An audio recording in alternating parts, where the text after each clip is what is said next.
बारूक यहोशुआ हमशाख शलोम अलैकुम। मैं आपका भाई पास्टर सुफियान बनियामीन आपकी खिदमत में हाजिर हूँ। आप देख रहे हैं यहोशुआ मिनिस्ट्री यूट्यूब चैनल। अजीज़ों, हमने बदरूहों पर एक मौजू शुरू किया है जिसका पहला हिस्सा आप मेरे चैनल पर देख सकते हैं। अगर आपने इस मजमून का पहला हिस्सा नहीं देखा तो आप अगर सारी बातों को सियाको सबाक से समझना चाहते हैं तो आप सबसे पहले उस पहले हिस्से को ज़रूर देख लें ताकि आपको अगली बातें भी सियाको सबाक से समझ आ सकें। आपसे गुजारिश है अगर आप नए हैं तो चैनल को सब्सक्राइब कर दें और बेल आइकन के बटन को भी क्लिक कर दें और वीडियो को दूसरों के साथ शेयर कर दें ताकि खुदा का कलाम दूसरों के साथ शेयर हो। हालेलुया। आगे बढ़ते हैं। पिछली दफा मैंने जो बातें आपको समझाई हैं, सिखाई हैं, बताई हैं, वो बहुत सारी बुनियादी बातें थी जो मैंने आप लोगों को बताई हैं कि जो शैतान है और उसके जो फरिश्ते हैं यानी जो बदरूहें हैं वो कायन की नस्ल पर काबिज थी। और बदरूहों के जो दो ग्रोह हैं आज हमने उनको मुतारफ करवाना था। मैंने आपको बताया था कि बदरूहों के दो ग्रोह हैं, एक ग्रोह नहीं है, दो ग्रोह हैं। और ये कब कब कब कैसे कैसे वजूद में है। सबसे पहले जो शैतान है वो आसमान से जब गिराया गया, उसके साथ जब फरिश्ते गिराए गए तो उन्होंने कायन की नस्ल को कौन कौन से कामों पर लगाया, क्या क्या उनसे करवाया गया, ये पिछली वीडियो में हमने सीखा था। आज हम दो ग्रोहों पर बात करेंगे। आज की वीडियो में हम सिर्फ एक ग्रोह का जिक्र करेंगे और अगली वीडियो में हम दूसरे ग्रोह का जिक्र करेंगे और इस तरह से हम सीक्वेंस वाइज हिस्सा ब हिस्सा सारी बातों को समझते जाएंगे और सीखते जाएंगे। हालेलुया। तो आए पहले ग्रोह की तरफ जो है चलते हैं और पहले ग्रोह को समझने की कोशिश करते हैं। पहला ग्रोह शैतान और उसके फरिश्ते हैं जिसने हवा और आदम को गुमराह किया और उसके बाद कायन और उसकी नस्ल पर काबिज हो गया। इस ग्रोह का इकट्ठा एक साथ जिक्र मुकाशवा की किताब में किया गया है। मुकाशवा 12 बाब आयत नंबर 9 में यूं लिखा है, और वो बड़ा अजदहा यानी वही पुराना सांप जो अबलीस और शैतान कहलाता है और सारे जहान को गुमराह कर देता है, जमीन पर गिरा दिया गया और उसके फरिश्ते भी उसके साथ गिरा दिए गए।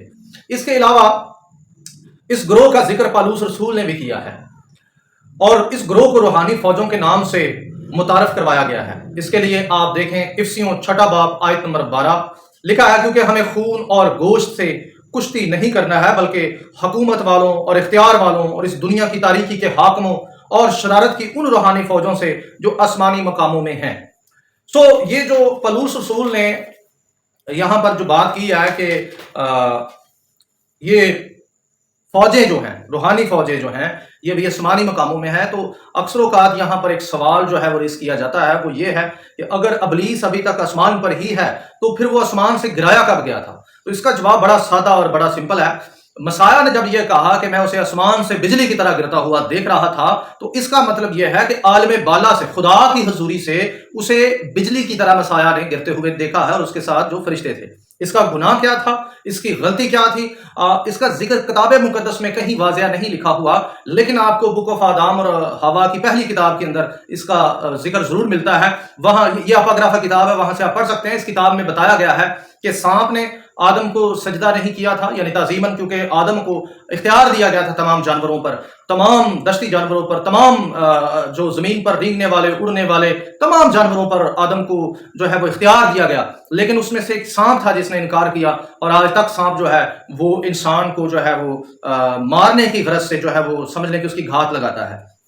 तो इसीलिए आसमान पर भी खुदा ने जब आदम की किताब में लिखा हुआ है कि जब खुदा ने आसमान पर ऐलान किया कि मसाया जो है वो कौन होगा, कैसे होगा और कहाँ से आएगा, नस्ल इंसानियत से आएगा, तो फरिश्तों को भी जो है यही कहा गया कि सब इंसानी सूरत में जो मसाया आएगा सारे फरिश्ते उसके ताबे होंगे। तो तब अबलीस ने इस बात से इनकार किया, तो अबलीस को इस वजह से नीचे गिरा दिया गया। ये बुक ऑफ आदम में लिखा हुआ है, इसको कोई मानता है माने, नहीं मानता ना माने, इससे कोई बहस पैदा नहीं होनी चाहिए। ठीक है जी। लिहाजा आगे बढ़ते हैं। ये जो बात है कि क्योंकि हमें खून और गोश्त से कुश्ती नहीं करना बल्कि हुकूमत वालों और इख्तियार वालों और इस दुनिया की तारीकी के हाकिमों और शरारत की रूहानी फौजों से जो आसमानी मकामों में है, इसको समझने की जरूरत है। ये जो इफ्सियों में जो बात बताई गई है कि ये रूहानी फौजें अभी भी आसमानी मकामों में हैं, तो ये आलम बाला नहीं है। ये आलम बाला से शैतान को जब गिराया गया तो उससे निचले जो आसमान है उन पर जो शैतान है वो और उसकी जो फौज है, उसके जो लश्कर हैं, उन आसमानों में जो है वो मुकीम है। تو اور وہاں سے انسانوں پر جو ہے یہ ظلم تشدد اور انسانوں کو کنٹرول کرتے ہیں اور اپنی وہ جو ناپاک روحیں ہیں وہ بھیجتے ہیں اور انسانوں کو بیمار کرتے ہیں، پریشان کرتے ہیں، حکومتوں کو کنٹرول کرتے ہیں، جیسا کہ یہاں لکھا ہے حکومت والوں، اختیار والوں اور اس دنیا کی تاریکی کے حاکموں۔ تو میں آپ کو ایک خاص بات بتانا چاہتا ہوں، ایک ریفرنس سے آپ کو یہ بات سمجھانا چاہتا ہوں۔ مثال کے طور پہ آپ دانیئیل کی کتاب پڑھتے ہیں، تو جب آپ جغرافی اسٹڈی کرتے ہیں تو دنیا کے اندر جو ہیں وہ آپ کو پتا ہے کہ برِ صغیر ہیں، تو ایک ایریا ہوتا ہے، جیسا کہ اسرائیل کا جو ایریا ہے وہاں کا جو موکل ہے وہ مکائیل ہے، اور اسی طرح دیگر ممالک کے جو موکل ہیں، فرشتے جو ہیں وہ الگ الگ ہیں۔ تالمود میں بھی اس کا ذکر ملتا ہے کہ ہر جو برِ صغیر ہے اس کا ایک الگ موکل ہے، الگ ایک فرشتہ ہے، اور جیسے جیسے اس سرزمین ملکوں میں بڑھتی ہے تو اس کا ایک الگ الگ موکل جو ہے وہ مقرر ہوتا ہے۔ تو جو اسرائیل ہے اس کا موکل جو ہے، سب سے پہلے تو یوبلی کی کتاب میں لکھا ہے کہ اس کا موکل خود خدا ہے، اور خدا نے جو ہے مکائل فرشتے کو جو ہے اسرائیل کا جو ہے وہ سمجھ لیں کہ ہیلپر رکھا ہوا ہے، اسرائیل کی وہ مدد کرتا ہے جنگ میں اور بہت سارے معاملات میں۔ تو اس کا دانیئیل کی کتاب میں بھی لکھا ہے کہ وہ اسرائیل کا موکل ہے، اسرائیل کی سرزمین کا موکل ہے۔ جب ہم دانیئیل کو بابل کی سرزمین پر دعا مانگتے دیکھتے ہیں تو ہمیں یہ پتہ چلتا ہے کہ اس دعا کا جواب آنے میں 21 دن لگ جاتے ہیں، 21 دن لگتے ہیں، 21 دن میں دعا کا جواب آتا ہے۔ بائبل میں لکھا ہے خدا کا کان بھاری نہیں ہے کہ سن نہ سکے، اور لکھا ہے کہ وہ سن لیتا ہے، وہ دلوں کی جانتا ہے، وہ مانگنے سے پہلے جان لیتا ہے۔ تو پھر 21 دن میں جواب کیوں آیا؟ 21 دن کیوں لگ گئے؟ تو اس کا جواب بڑا سادہ سا ہے، جواب یہ ہے کہ 21 دن اس لیے لگ گئے کیونکہ بابل کی سرزمین کا جو موکل تھا وہ ایک شیطانی فرشتہ تھا، ٹھیک ہے جی۔ ابلیس چونکہ اس سرزمین پر قابض تھا، وہاں کے جو تاریکی کے حاکم تھے وہ شیطانی قوتیں تھیں، جیسا کہ پلوس نے ذکر کیا، پلوس نے کہا اور اس دنیا کی تاریکی کے حاکموں، ٹھیک ہے جی۔ تاریکی کے جو حاکم ہیں وہ شیطانی فرشتے ہیں جو کہ دنیا کے اندر حکومتوں پر اختیار رکھتے ہیں، بادشاہوں کو کنٹرول کرتے ہیں، غیر اقوام کو کنٹرول کرتے ہیں، اور اس طرح سے دنیا کے اندر جو ہے شریر اپنی شرارت کو پھیلاتا ہے۔ تو دانیئیل ایک ایسی سرزمین پر تھا جو کہ آلریڈی ابلیسی موکل کے قبضے میں تھی، اور وہاں پر جب مکائل فرشتہ جواب لے کر آتا ہے تو اسے لکھا ہے کہ اس سرزمین کے موکل سے 21 دن جنگ کرنا پڑی، اسے لڑنا پڑا وہاں پر، تب جا کر 21 دن کے بعد وہ فتح حاصل کر کے دانیئیل تک پہنچتا ہے۔ تو دعا تو پہلے دن ہی سن لی گئی، پہلے دن ہی اس کا جواب آ گیا، تو پہلے دن ہی دعا سن لی گئی، لیکن پہلے دن سے وہ روانہ ہو گیا، لیکن یہ جنگ میں اتنی دیر لگ گئی۔ تو اس سے آپ کو جغرافی اسٹڈی جو ہے اس سے آپ کو یہ پتا چلتا ہے کہ سلسلہ کیا ہے۔ تو شیطانی فرشتے جو ہوتے ہیں وہ یہ جو زمین کے برِ صغیر ہیں یا زمین کے ملک ہیں یا جتنی بھی کنٹریز ہیں، ان کے اوپر جو ہے مختلف موکل ہیں، کچھ خدا کے فرشتے ہیں اور کچھ شیطانی فرشتے ہیں، جن کا ذکر یہاں افسیوں کے خط میں بھی کیا گیا ہے۔ تو اس سے آپ کو ایک اندازہ یہ ہوگا کہ دنیا کے اندر جب 666 وجود میں آتا ہے، یعنی جب وہ سامنے آتا ہے تو انہی موکل کے ذریعہ آتا ہے، وہ انہی قوتوں کو استعمال کرتے ہوئے سامنے آئے گا۔ ہاللویہ۔ میری شاید آپ بات سمجھ گئے ہوں گے، آگے بڑھتے ہیں۔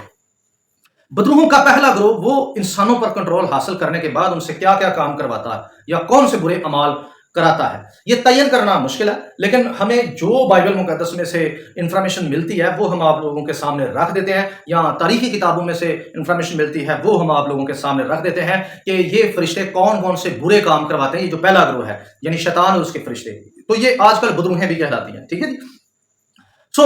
پہلے گروہ میں ایسی بدروہیں موجود ہیں جو چوری، دغا بازی، زمین کو تقسیم کرنا اور جنگ و جدل کرنا۔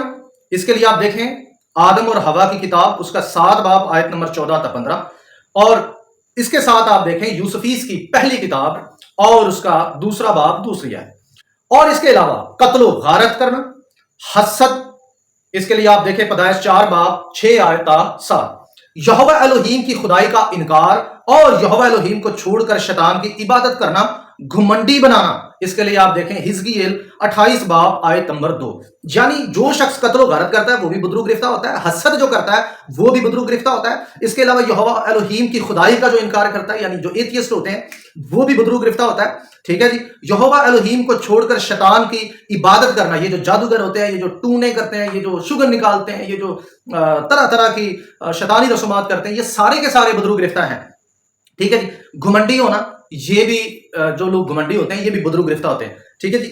اس کے لیے جیسا کہ میں نے آپ کو بتایا حزقیل 28 باب 2 آیت دیکھیں۔ یہوہ الوہیم کے حکم سے منحرف کرنا، پیدائش کی کتاب 3 باب 1 آیت سے 3 تک دیکھیں، جیسا کہ آدم اور حوا نے کیا، ठीक है जी।